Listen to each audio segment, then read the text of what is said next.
Welcome back to Pursuing Profit with Principles. I am delighted to bring you my guest today.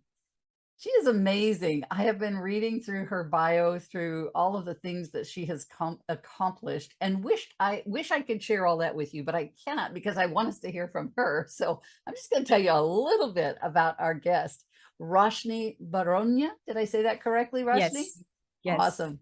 She is doing some amazing things in the world, and she has her own podcast. And you have a book out, Yes. and you have your podcast. You help others with podcasts.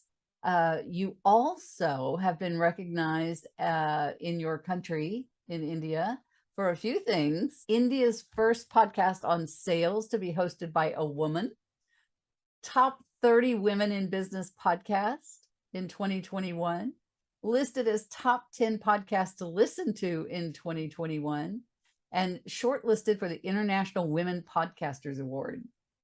Amazing. And I Yes. think that's the tip of the iceberg. So welcome, Roshni. So glad to have you here today. Thank you, Regina. Thanks for having me on your show.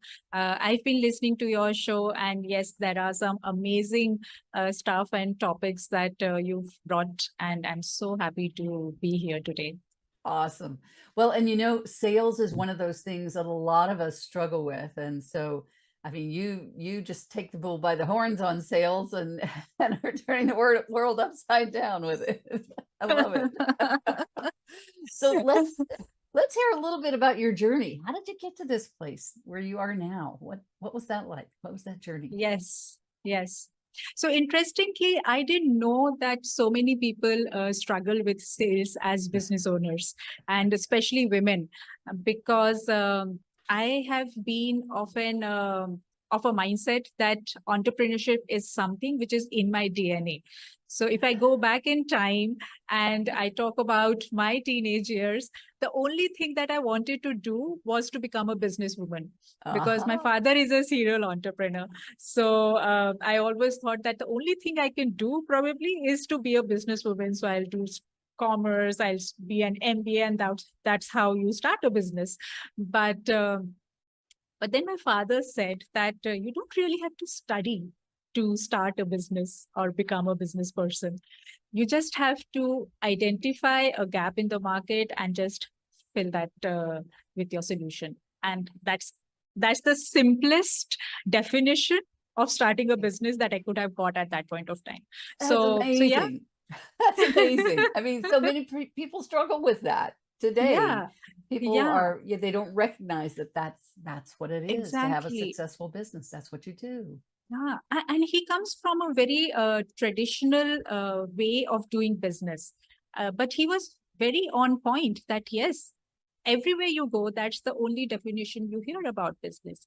So, of course, I didn't study to become employable. I love it. So I have a very basic science graduation degree. However, then I went on to do professional studies in fashion design because at that point of time, I had a very creative bent of mind and I got into fashion design. Then life happened, marriage and all of that. And it was only in 2009 when I was able to start my first business, which was into e-commerce and into gifting industry. Hmm. And that was a business which I started from the scratch. Like it was literally a home based business. I was selling bed sheets and bath linen out of my home. So that was the kind of start I had for my business. But then we grew it to a point where it became an e-commerce business. We started supplying internationally. We had buyers in Singapore, London, and US as well. And that was a journey we traveled over 6 years. Wow. And that was also the time when I realized that I'd want to do something more meaningful, and I want to do something which fulfills my life purpose. And this commercial led business was not something which I wanted to do for the entire years in my life. Right. So in 2016, I pivoted into consulting and coaching. But before into entering into a service-based business, which I knew nothing about, because till that point of time, I was selling products, physical products, which could be Right? seen and felt. And services was something very intangible. I didn't know what to do. So I went back to my peers, my network. I did a intensive survey as to what is it that I can help you with respect to growing your business. And all the women came back saying that sales is something that they have the biggest challenge with, how to grow sales. Yet the one thing which was very contradictory to growing sales was all of them said, I don't like selling. So they wanted to grow sales, but didn't like selling. So that was my sweet spot. That's when I got my certification in sales, strategic sales management. And then I got into consulting and coaching for women-led startups, small businesses, helping them with strategies, skills, and systems around sales. Excellent. Oh, and what a need there is for that. Yes, absolutely, absolutely. I know that there are a lot of men who struggle with sales as well, but I think sometimes it's particularly difficult for women. Would you agree with that based on Oh, your? definitely, definitely, because there is a layer of conditioning and a lot of limiting beliefs that we unknowingly and subconsciously uh, like take on as women, because traditionally women have been taught you don't have to be seen, you don't have to be heard, and then sales is all about putting yourself out there day in day out, and Yes. that is in direct contradiction to what you've been conditioned as a child. So yes, the first step towards helping yourself fall in love with selling, which I say in my podcast also, helping women fall in love with selling, is to start with that mindset piece, those limiting beliefs, tackling those first. My book is also entirely about that. So that's the first step, the inner work. And then you get to the skills and the systems and the strategies. Right, right. So you mentioned that you started by conducting research. Tell us a little bit about that process, because I think people don't always recognize the real value of that, and we kind of jump over that step. Exactly, exactly. In fact, doing a research somehow unknowingly has been my first step always when I'm either pivoting in my business or starting a new one. Right? Because until unless I have a sizable number of people showing interest, I don't know whether I'm going in the right direction or not. And that's always been my first step. Even when in my first business, I was planning to expand into international geographies, I first did a qualitative and quantitative research to know whether there is a market for it or not. Similarly, when I got into consulting, I had to literally ask people. I had so many one-to-one conversations with my peers, and I actually made a form and sent it out for people to fill it up, so that at least I can get to know what is it that people are saying, what are the keywords, what are the challenges, is it prospecting or is it closing, because sales again is a very big umbrella Yes. of Yes. skills and functions. So yes, that was the process. For anyone who's listening out there, at least uh, 30 is a good sample size for Okay. anyone to have that many responses, to give you at least an indication of where the trend is. And that's what I did. And that's how I came to know that, yes, sales is something that people need help with. Fantastic. I love that, because I do believe it's something that many of us tend to skip over and then wonder why things aren't working. Exactly. Yeah. I have such a great idea, but why is it not anyone buying it? Hey, because no one needs that. Yeah. No one needs it. And you mentioned that in the very beginning, that it is about filling a need. Having a successful business is about finding a need and filling it. I also like Exactly. that you pivoted to be able to make that more fulfilling for you, that you were selling a product to start with, a commodity, if you will, to some degree. But then you recognized it wasn't fulfilling your soul. Yes, that's a very important point that you highlighted, Regina, because one of my earlier coaches said that whenever you start a business, uh, it somewhere deep down has to be a pain point for yourself also. And Mm, when I decided to work like with that. women, I had to do that introspection and reflection as to why I want to work with women business owners only. And then I realized, because it goes back in time in my childhood, in my early years, where I wanted to do a lot. I had huge aspirations with respect to my career, with my life, with my dreams. But due to the societal setup that I was in, uh, I unfortunately was not able to work upon my dreams at that point of time. And Understood. now it became very, very important for me to help those women who've at least taken that first step of getting started, because I know personally how difficult it is to get started when you are in a Yes. patriarchal society. And it's very, very difficult for a woman to go out of the comfort zone of the house and start something. And I Yes. felt that pain. And I felt that pain of other women.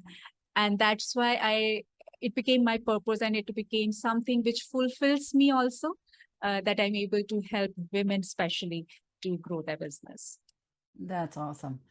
But you bring up a point that I'm curious about. You mentioned the culture, and the patriarchal society that is in India. Do you find a difference culturally in terms of women's fear of and ability to sell? Is there a cultural difference when you work with someone from, say, the United States versus someone from India?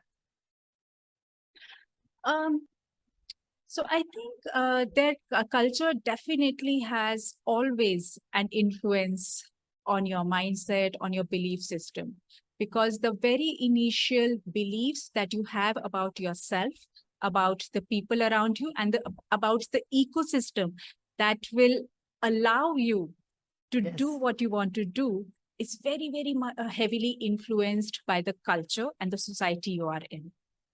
right. And having worked and interacted with women across borders, I felt that this culture of a women not being allowed to do what they want in the very first step, like they always have to fight for it. They always have to voice their opinion.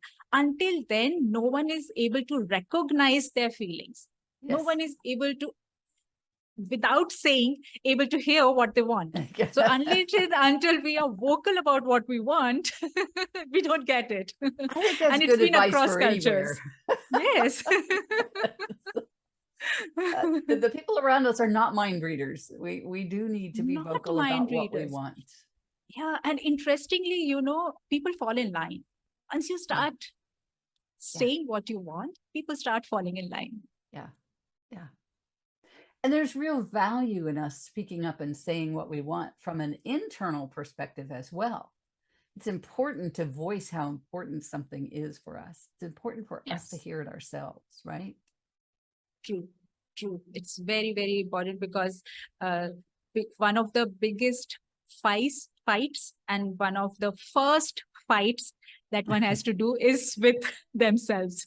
Yes, yes, You have to give yourself the permission to yes, succeed, permission yes. to fail, permission to go out there and do what you want. Right, right. Very good. So you are coaching women at the beginning of their business, or are you coaching seasoned entrepreneurs as well? What is your practice, Roshni? It's both. It's Okay, both. I help early stage entrepreneurs with so I work on two levels. With okay, early stage entrepreneurs, I work with helping them strategize and helping them have more sales conversations. right. And with more seasoned entrepreneurs who are very clear about their niche, very clear about their delivery models, their offerings, I help them systemize their backend and their processes, and actually take them to the next level of automation and processes. So Awesome. So both the things I do for different set of entrepreneurs. Let's talk about that what you're doing for the more seasoned entrepreneurs, because that's such an important part of creating a successful business. So talk a little bit about what you help them with there for those seasoned entrepreneurs, that systemization and all of the things that you're doing at that level. Tell us a little bit about that. Yes, yes.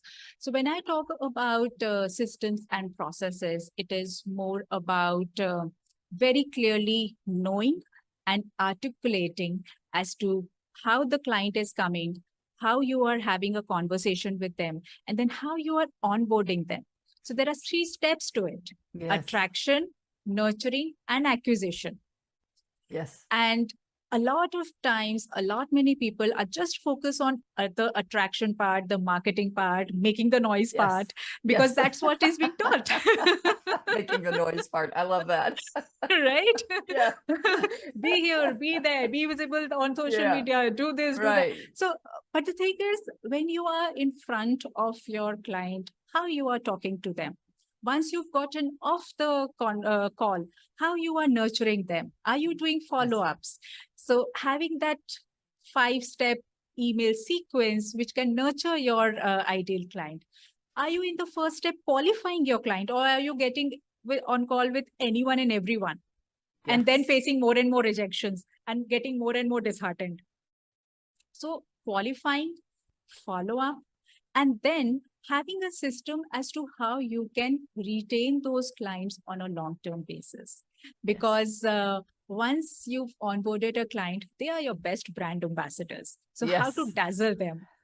Okay, so all the onboarding process. And the problem here is that not many people articulate it well, because when you move from a sustainable business to a scalable business, you need to bring in more members. You need to bring in more team, more staff, you have more support. Then how are you able to delegate it? Unless you don't have anything which is articulated or in there as SOPs, you are not able to bring in more people, right? You cannot. Again, people are not mind readers. Right. So that's what we help them with. We help them systemize everything, create SOPs, and make them ready so that they can bring in more people and a team for delegation as well. Can you talk a little bit Roshni, about the value that brings to their business when they have all of those systems in place, and how much more marketable their business is should they decide to do something else or get someone to run it for them, or those kinds of things. Can you talk a little bit about that? The value of those systems? So the biggest value that clients have from this kind of integration or this kind of a work is that they are able to bring in more of ease and joy in their business. Because when a solopreneur is doing everything in their business, in her business, ultimately one fine day, they will drive themselves to a burnout. Yes. They will start losing out the passion with which they have started their business. Yep. Okay. And unless you come to a point where you are still enjoying your work, you are still having fun out of your business, you won't be able to continue it. So that's the biggest takeaway that our work helps in getting people take from the entire work we do. Of course, revenue wise, of course, they see a 10 to 12% jump in the revenue as well, because as I said, they are seasoned entrepreneurs. They don't have any dirt in revenue generation, so to speak, or lead generation, so to speak.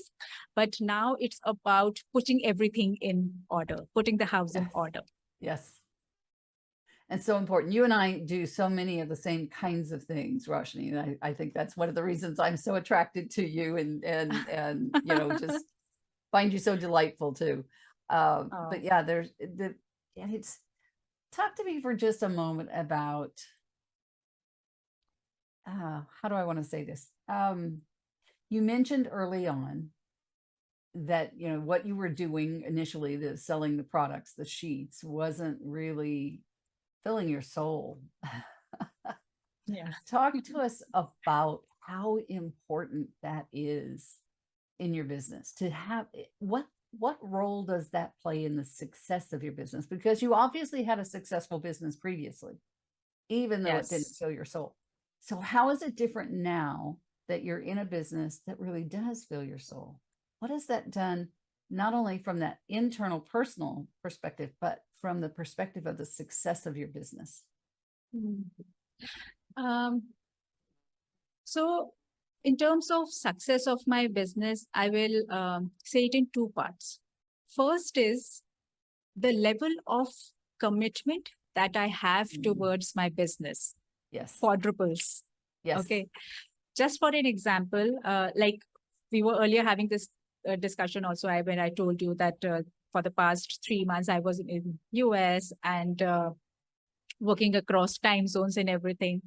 And incidentally, we were running a business coaching program also during that time. So it started in mid-May, and I was just at that time landed there in US, and it was very intense. And we had to match the time zones, and Right. the timing for the sessions that I had to deliver was falling somewhere at 1:30 a.m.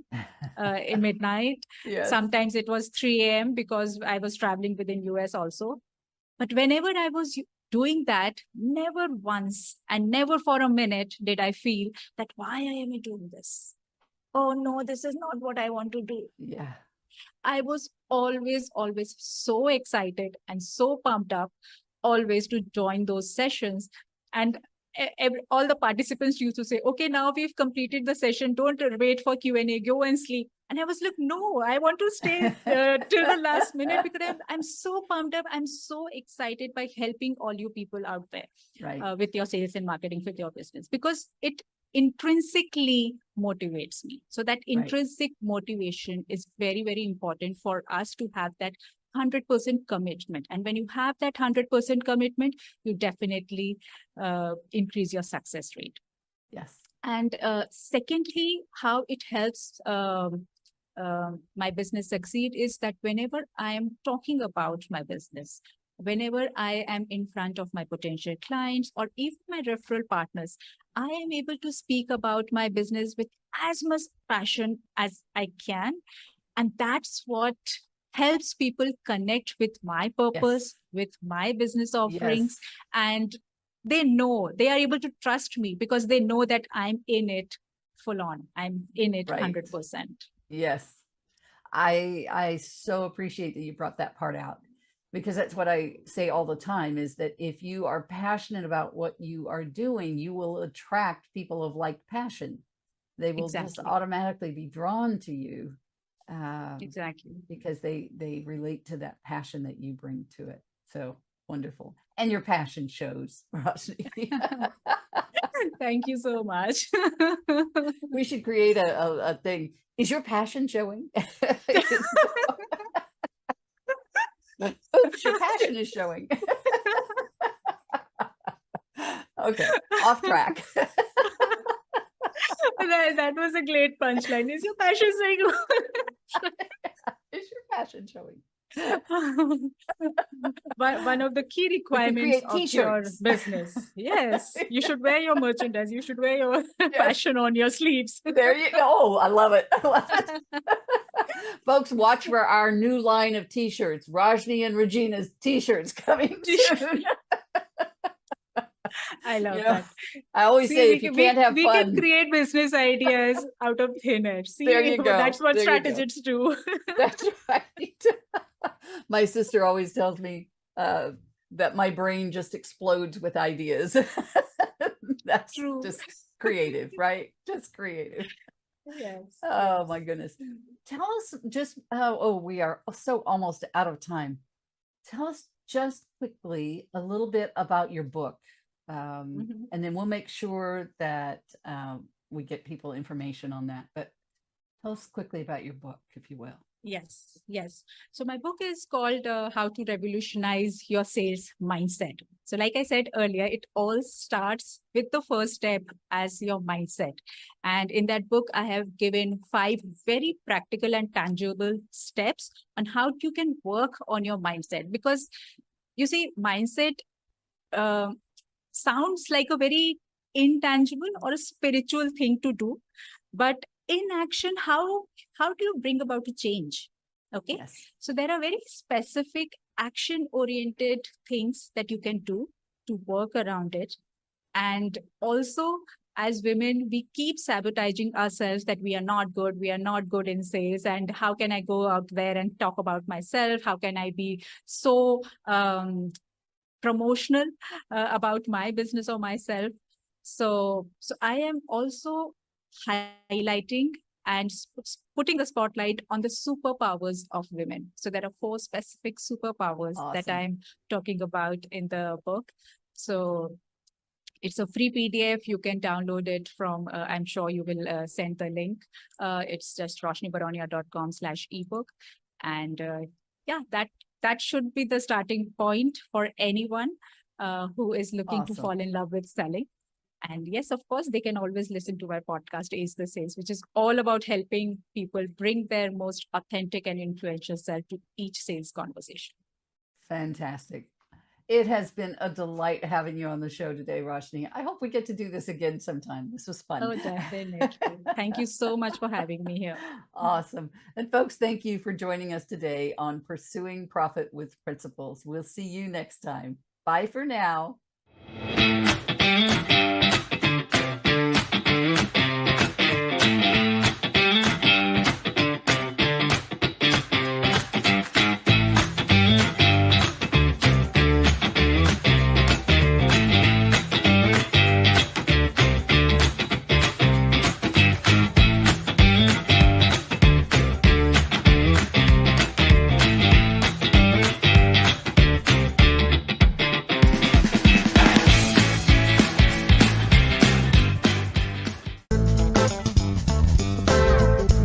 If you think you're going to do it in your own strength, then you know what? Yeah, you can't do it. COVID, it's been helping people move their businesses from offline or brick and mortar to online.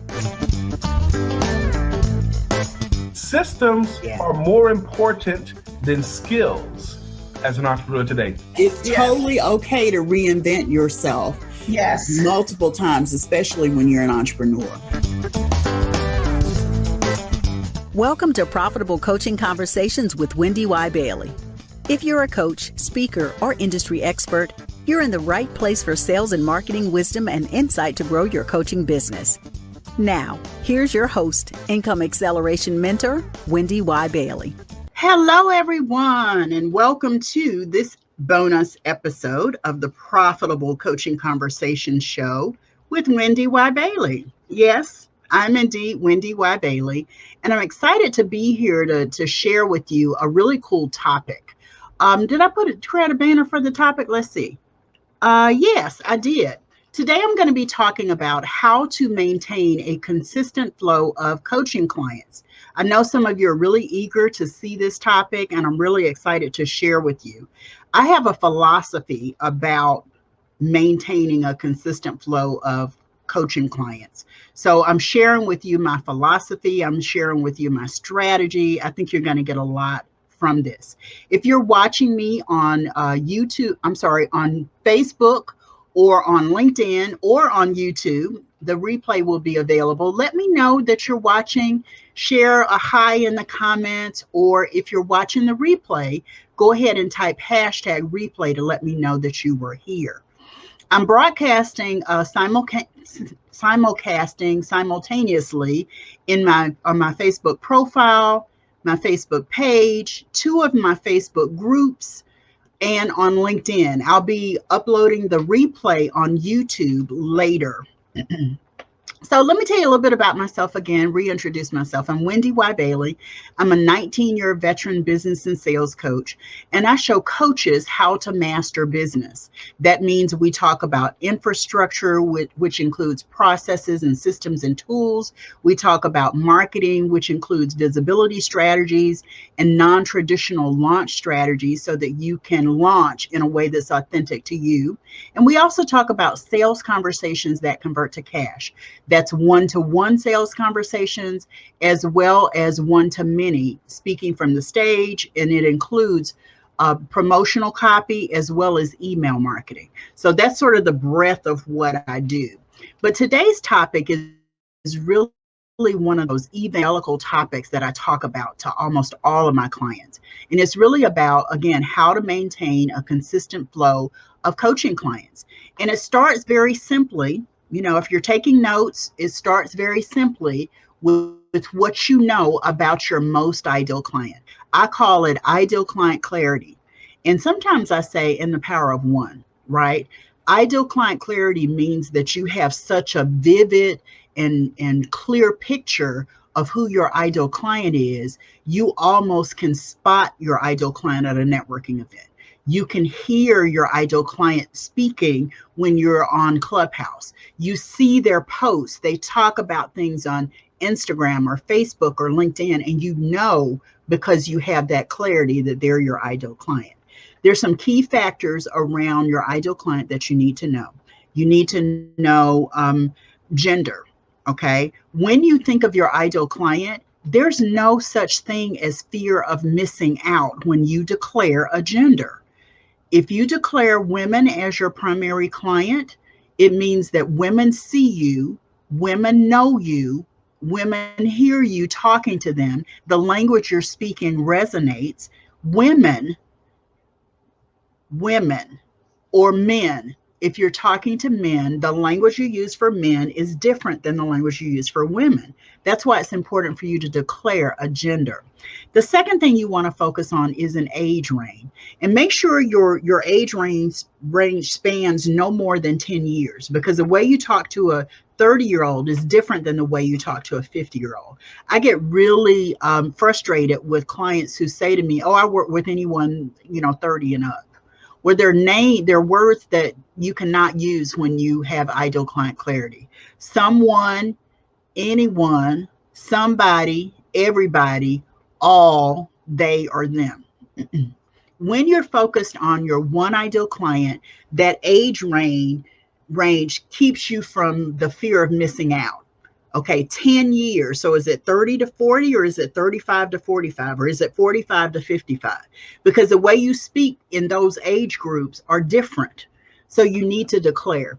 And here's what I want to say about the fear of missing out. If you're afraid of missing out and you feel like declaring a gender, declaring an age is going to keep you from speaking to, connecting with, getting your reach to your most ideal clients, that's the farthest thing from the truth. The more clear you are, the more focused your marketing efforts will be, and your message will be, and your ideal clients can self-select themselves into your service, okay? The more vague you are, the harder it is for people to know that you mean them. The harder it is for them to see and understand your message is meant for them. So fear of missing out does not come into play. I want you to scratch that from your mind and never think of it again. Ideal client clarity is the way to go. Declare a gender, declare a 10-year age span. And the third thing I'm going to say is make sure you know what kind of money the ideal client makes. If it's an individual, know what kind of salary. If it's a profession, know what kind of range for that career is. You may not be exactly on target, but that helps you to set fees for your program, services, and products that are meaningful to your most ideal client. It helps you establish your fees based on the value you're able to give and what that ideal client has the ability to pay. And your ideal client is always, always, always ready, willing, and able to invest in themselves by hiring you. So gender, declare it, yes. Age range, no more than 10 years. And then salary, be very, very clear about the salary of your ideal client. The other two things I want to talk about are really connected to the second thing about ideal client clarity. When you understand the problem your ideal client is facing and just focus on one at a time, you may be able to solve a slew of ideal clients' problems, but focus on one at a time. Then build a solution or a program or a boot camp or a webinar that resolves that problem that your ideal client is facing. Remember, one problem and one solution. One problem and one solution. So recognize that one problem, okay? When you talk about that one problem, you can really get into a lot of details if you're focused on why it's happening. Why does the client not have the ability to solve the problem on her own, right? Ask yourselves what's happening and what do you see as the circumstance or the situation that's causing the problem, right? Then you can build a comprehensive solution that really addresses that particular problem specifically. And here's the really cool thing. The more problems that you are able to solve with your programs for your most ideal client, the easier it is to carve out a nice niche for yourself.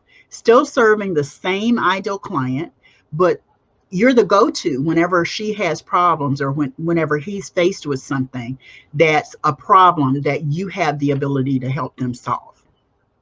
Okay. And the more definition you have around the problem, that means how is it showing up? What's the pain that it's causing for the client? What is the client not able to do because of this problem? What is the client, not able to accomplish because of this problem, right? Is making sure you know how that client is dealing with that problem. People call those pain points, right? I want you to look at it as the situation and the circumstance. At the core of that is why the problem is happening. Why hasn't the client been able to solve it on her own? Why hasn't she been able to address it?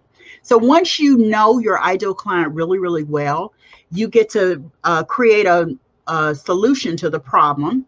Then you get to focus your solution on the transformation or the change your ideal client seeks. So as you're building your solution, that means your program, your service, your product, your offering, whatever it is, it means that you are really paying attention to how is this going to change the ideal client's world? Maybe it's her career. Maybe it's her job. Maybe it's her family. Maybe it's her relationships. Maybe it's her business. When you are clear about that change that your ideal client is seeking, then you can start to craft a lot of the depth in your program, in your solution. Okay. That's how you really create transformation. Then you can actually talk about the transformation with your ideal client to your ideal client in your sales copy, in your email marketing, in your social media post, in your videos, in your blogging. You can talk about it in ways that your ideal client hears and understands and connects to. So the next 5 areas are really about focusing on your ideal client. This is how you keep a steady flow of ideal clients. First, you got to know who your ideal client is. You got to understand the problem and the solution you offer. Then you've got to be able to recognize and language the transformation. Now we're going to get into what's going to help you maintain a steady flow. These next 5 areas will help you to do that. Practice. The first one is practice what I call ideal client attraction. Ideal client attraction means that you're not posting anywhere and everywhere across social media because that's what you think you're supposed to do. It means that with the clarity you have about your ideal client, now you can actually go to the platforms and invest the time and energy on the platforms where you're going to get the most traction. Okay. For a long time, I wasn't on Clubhouse. On Instagram. I was on Instagram, but I was posting whatever I wanted to. I posted pictures of food. I posted political stuff. For a long time, I just wasn't really doing anything. I stayed connected to my son. Hey, Carlos. Hey, Donetta. Good to see you guys. I see other LinkedIn users. Hey, Liz, great. Glad to see you guys here. I just came over there and saw you. I was like, hey, glad to see you guys. So, for a long time, I wasn't on Instagram. I used Instagram to share reels and photos and posts and everything with my son. He's 31 years old. That's a platform that is made for that millennial group primarily, until Clubhouse came, and Clubhouse has been connected to Instagram, right? Clubhouse is where my ideal clients are. And I've been talking a lot with my ideal clients on Clubhouse. So what I had to go back and do is scrub my Instagram profile, right? What I mean is I archived some of the food photos, some of the things that were political in nature. I archived those posts. And then I got my team on a regular rotation of posting high value content related to what I do to serve my most ideal clients. You need to look at the platforms that you are posting on, where you're spending your time, and ask yourself, if I look at the demographics of my ideal client, that's what the ideal client clarity is about. If I start paying attention to and go look up the demographics for each social media platform, where is the right place in the right space for me to connect with my most ideal client? And I don't suggest that you post everywhere. Like some people are like, oh, they post on Instagram, they post on Facebook, they post on LinkedIn, they post on YouTube. I say select the top 2 platforms based on the demographics of your ideal client and the demographics of the platform. I did a whole series for those Academy members who are watching. I did a whole live video training on making sure you're posting and you're connecting with your most ideal clients on the right platforms. It gives you the demographics of each one. I even covered Reddit and Pinterest as platforms that you can look at. It's not just the ones that you think. Yeah, I have fun on Facebook, and you know why? On Facebook, I have 2 private Facebook communities there. So I'm on Facebook because of that. I'm also on Facebook because I enjoy the fun part of being on Facebook. So I'm posting, food, I'm posting jokes, I'm posting stuff for engagement. We'll talk about that in just a minute. But pick the platforms that work for you. Pick the platforms that are where you were most likely to be in the right place and space to connect with your most ideal clients. That's what I mean by client attraction. It's not about finding your ideal clients. It's about being attractive so that they see you as a beacon and they want to know more from you. They want to learn more about what you offer. I just recently got a new Academy member, and she was like, oh, this person told me I need to work with you. And I was like, okay. And I knew the person she mentioned. Then she said, oh, and another person told me, I don't remember who it was. They told me I needed to work with you too. I don't know who the other person was because she didn't remember. But here's the thing. This is someone who's been on my mailing list, I know, at least 5 years. But it took somebody telling her about me for her to actually work with me and to be interested and eager in working with me. But I had laid all the foundation before that. So when they told her, it was like a second experience, somebody recommending, and it highlighted for her what I could do and how I could support and serve her. So she really started checking me out. That's how your client attraction will work. Your clients will see you. Other people will see you and say, oh, you need to work with this person. Even in the comments, I just noticed Carlos. Hey, Yvonne, I just noticed Carlos actually tagged somebody that he thinks can benefit from this message. That's client attraction. So practice client attraction is the first thing you need to do. The next thing you need to do is to practice client engagement. Don't just push post. Ask questions, invite opportunities for people to respond, react to your post. If you're not blogging, please start blogging. Please start blogging. Blogging is a place for you on your home territory to actually showcase your expertise, to share your perspective, to share your thoughts about whatever's going on in your business around with your ideal client, to really share from a place of, wow, I really know what I'm talking about. but your blog is permanent residence versus your social media, which is temporary residence. I've heard so many horror stories over the years of people who lost whole pages or whole groups because Facebook shut them down for some reason. And sometimes they weren't able to regain it. I know someone whose profile was shut down on Instagram. He's been able to rebuild his platform to like 16,000 since May. So you can lose your platform on the temporary residences, but you can't lose your website. So make sure you're blogging. If and Liz, I know you're here, so I'm saying this for you. If you're a visual learner, right? If your wares are visual in nature, Liz is an image stylist and consultant. All of your blog posts need to be videos, okay? All of your blog posts need to be visual, so photos, pictures of outfits or styles that you've done and examples of clients that you have styled. Those are the kind of things that will help. Then in between that, if you want to blog about something else, you can post again a video, or you can post here are 3 things that I tell my clients that will help them with their style, with their image. Just an idea for you, Liz, in terms of blogging. But I don't say it enough, and I just wanted to say you got to blog. Engagement really looks like, how are people coming and consuming your content?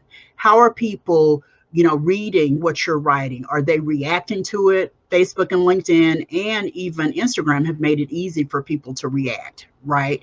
The other thing about reaction, you want engagement in a way that you ask a question every now and then, right? I've seen some top influencers on Instagram specifically say, here's my thought. If you believe it, type amen in the comments, right? Or hit the heart or double tap this photo.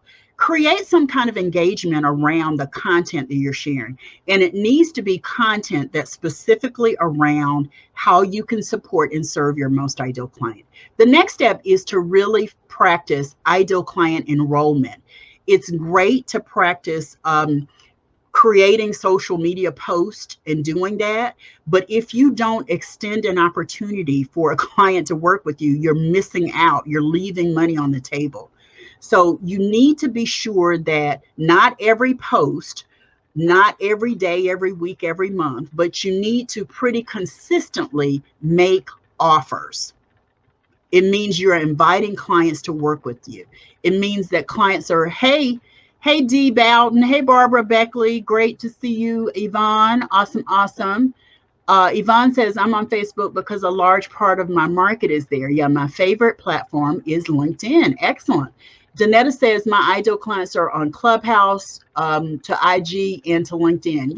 Yeah, absolutely. I just started using polls on LinkedIn. Yeah, they're creating stuff to help you with engagement. So definitely take the opportunity to invite people to work with you. You got to do it. You got to do it. It may feel uncomfortable at first, but the more you make an offer, the more you invite people, the easier it gets, and the more clients are going to know that you're available to do business. So client enrollment is something you must practice. The next one is you've got to practice what I call ideal client retention. It costs so much to actually onboard a new client. It costs less than that to actually keep a client and move the client to another service that you offer, or renew the client's work with you on that same service. Think about how you're going to retain your clients when you get the client, not, when it's time for them to renew, not when, they just stop working with you. Make sure you're focused on understanding what it's going to take to retain that client. Okay. Sometimes it's, again, moving them to another program. Sometimes it's keeping them, renewing them in the same program. It's also about making sure about halfway through serving the client, you ask, you say, here's some things coming up. We've only got so many more sessions left. Your membership is about to expire in 3 months, and I want to make sure I check with you to see how things are going. You want to check before then, but your reason for asking those kinds of questions is about retention. It's like, where do we go from here? You've expressed a couple of problems, and I'm ready to solve the next problem. I'm ready to help you with the next thing that happens. The last one I want to talk about is ideal client service. My hashtag to my tribe is world-class service. It's because I always want my clients saying, wow, this is amazing. I'm so glad I'm working with her because of the service that I get. I'm so glad that, I'm part of WendyY's tribe because of how she treats her tribe. I treat my tribe, people who are not paying me, well too. But as a client, I want my clients going, wow, when they think what could have been done better or different, they don't have to think so hard because I've already done it.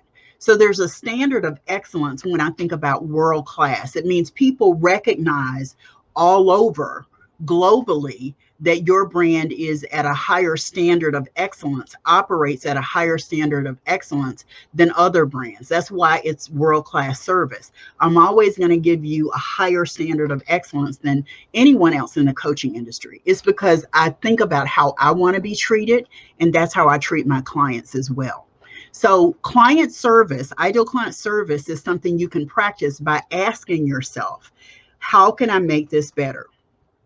How can I make the access to me better for the client, right? How can I answer questions? What questions can I answer that will help the client? You're always trying to improve. And the one that I remember, the one that I always remember is Disneyland. Disney's job in terms of their mantra of providing service is to create magical moments for their clients, their customers, the people who come to the theme park, the people who go to their website to order tickets. That is their motto, is to create magical moments, right? So those magical moments add up for customers who go to their website, for customers who, connect with them. Those magical moments for them add up to creating a magical experience for people who support Disney, right? Who go to Disney, who book tickets for Disney, et cetera, et cetera. You want something similar to be true of the service that you provide to your clients. And think of it, across the board. When they come into the business, when they're in the business, when they're leaving the business, after they've left the business, how do you really support your clients with stellar service? That's really, really important when you think of that. The more you support your most ideal clients with stellar service, the more your clients are going to be ready to, client retention is huge. Thank you, Yvonne. I appreciate that. So the more you have stellar service with your clients before, during, and after you're serving the client, the more likely they are to return. Okay.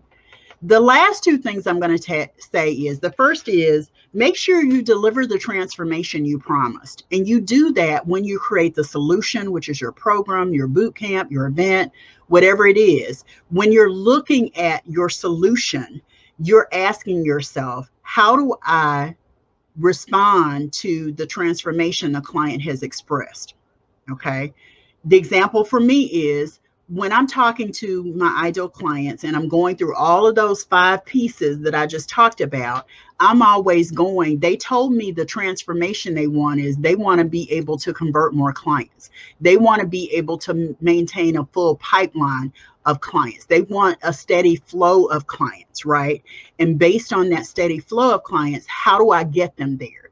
What can I say in my lives? What can I say on my bonus episodes? What can I write on my blog? What can I share in video? What can I create in terms of a new ebook that will help them?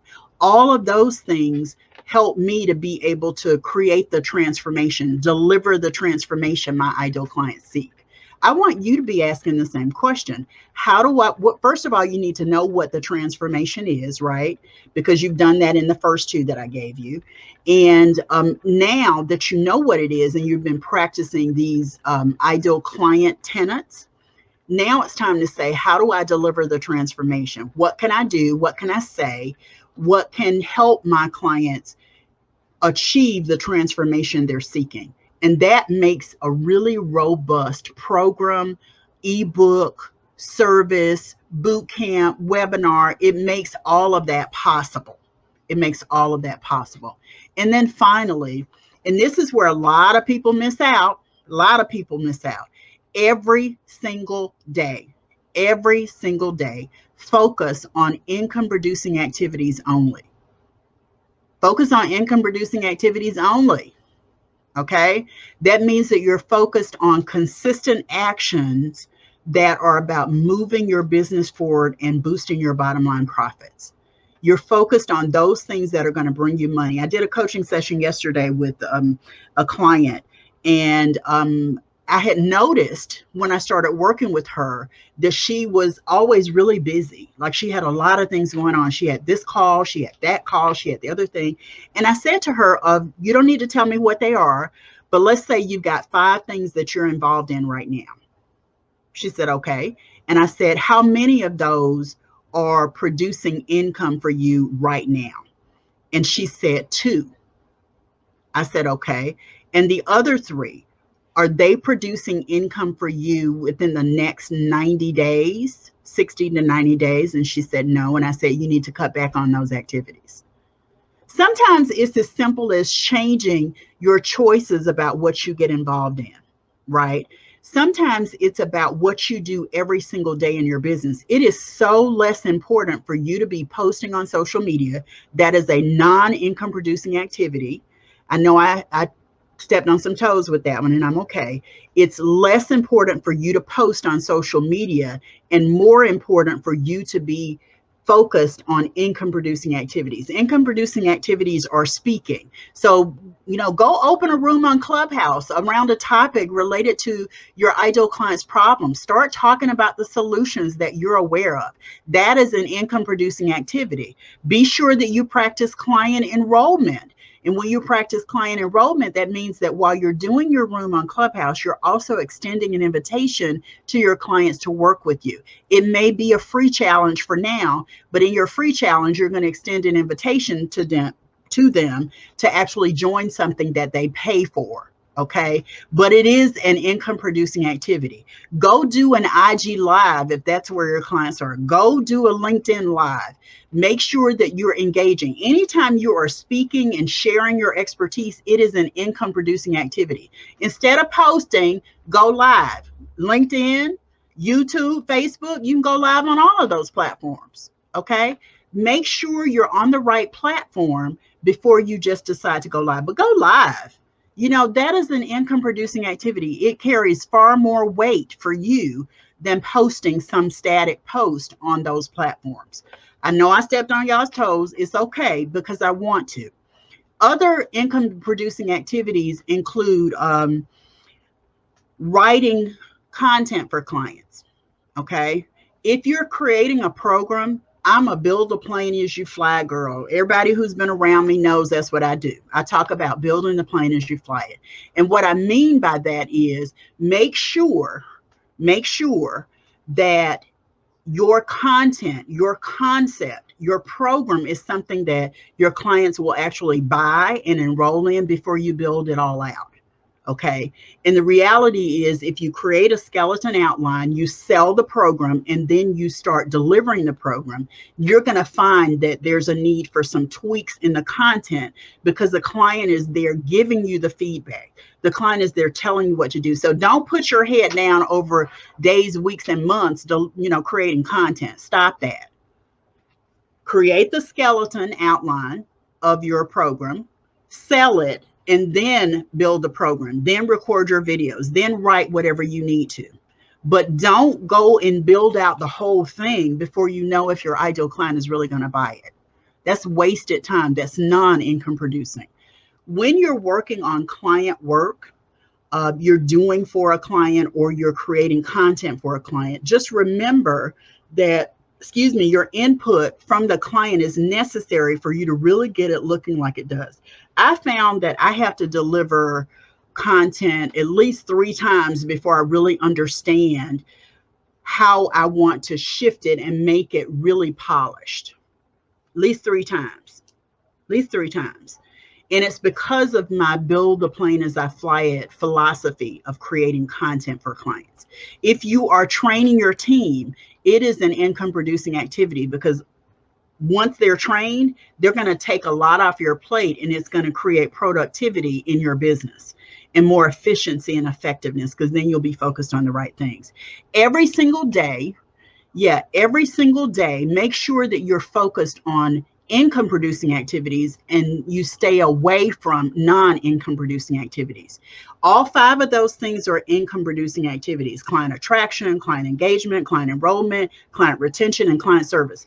All of those are income producing activities.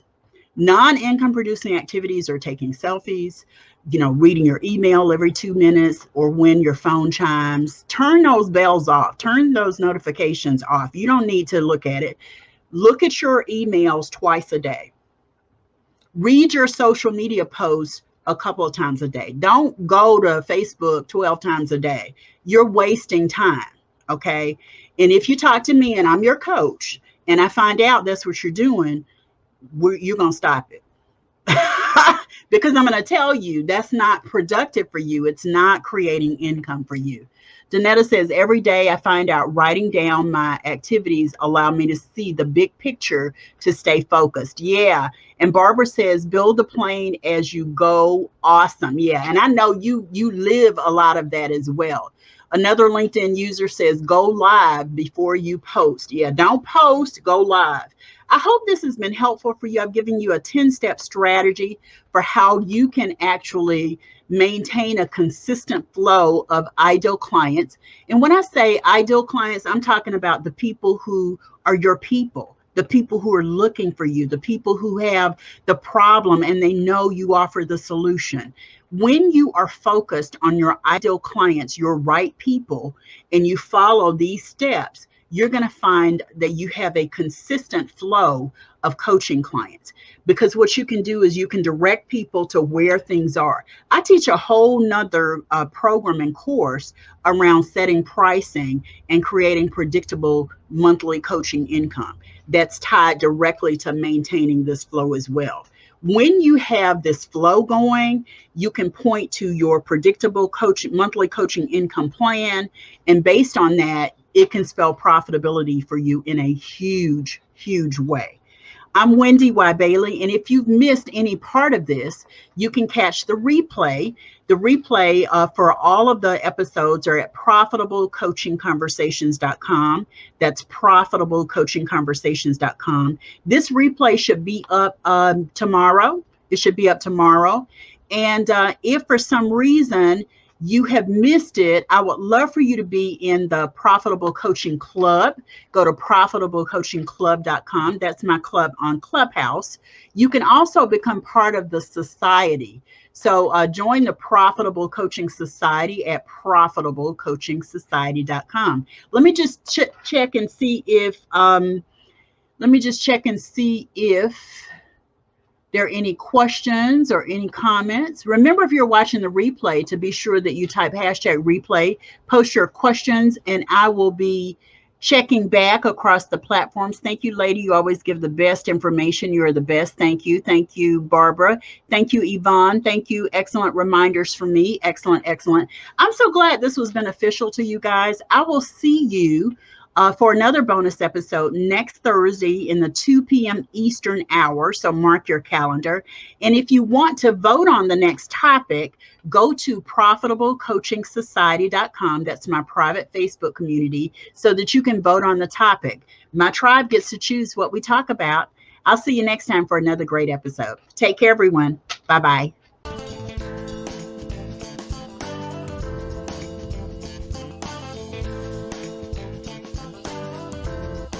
Thanks so much for tuning into Profitable Coaching Conversations with WendyY Bailey.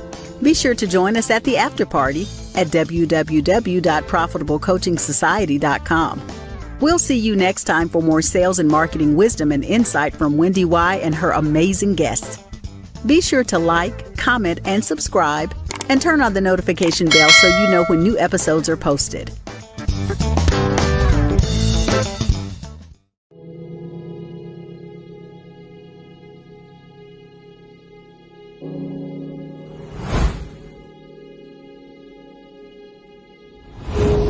And although it may seem a little mundane, packing up boxes and, being on the assembly line, what we're really doing is putting in hundreds of hours into the people on the streets who need us. And they need us in a way that none of us will ever understand. And for the last couple of weeks, I've been on the grounds every day. They know we're coming today, they know we're coming tomorrow, and they look forward to seeing us because we're the one little bit of hope that they have to have a warm meal in their bellies and to know that somebody in the world is actually caring for them and loving them. And without people like you showing up today to give your time, your energy, and your spirit, none of this is possible. So I want to really say thank you to everyone, because what we're doing here today may seem small, but it's actually really, really big, and it's impacting hundreds and thousands of families. So I thank you, I love you, I look forward to doing this with you today.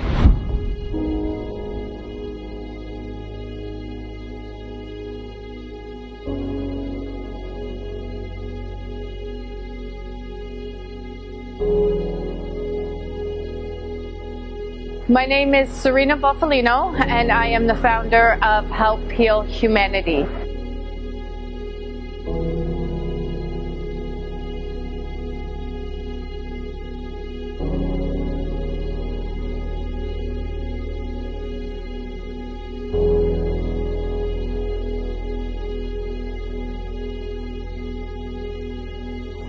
Help Heal Humanity is a charity that is focused on unconditional giving, love, and support to some of the most vulnerable communities in the world.